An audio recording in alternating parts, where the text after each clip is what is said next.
Kanina, naglinis ako sa pinanggalingan ng baha. Natuyo na ang tubig kagabi pa. Pero kitang-kita ang bakas ng unos, putik, basura, kalat, gulo.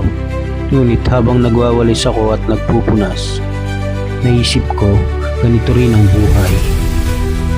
Dumarating ang baha, nangihinat hindi handa. Minsan biglaan, minsan tuloy-tuloy. Problema sa pamilya, sakit, hirap, dun ka natutumba. Bigla ka na lang mapapatanong sa iyong sarili, kaya ko pa ba? Ngunit ngayon natuyo ang baha, buhay ka pa, nasa paa ka pa, may lakas para maglinis, mag-recover, yun ang mahalaga. Ibig sabihin, may dahilan pa para magpatuloy.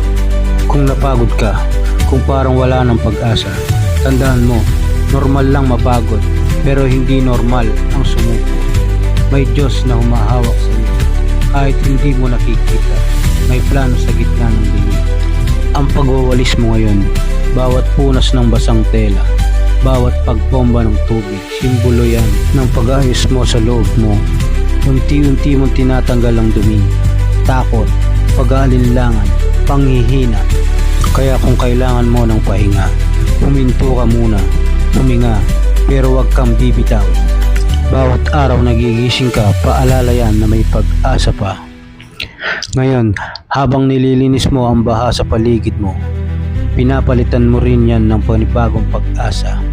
Kahit na bukas dumating uli ang baha, mas handa ka na, mas matatag, mas malakas.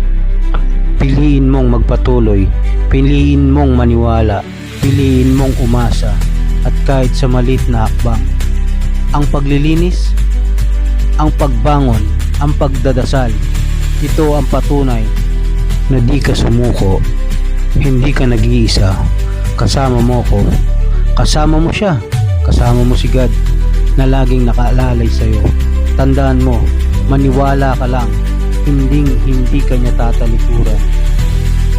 Kahit lahat ng kakilala mo, tinalikuran ka na, pero siya hindi.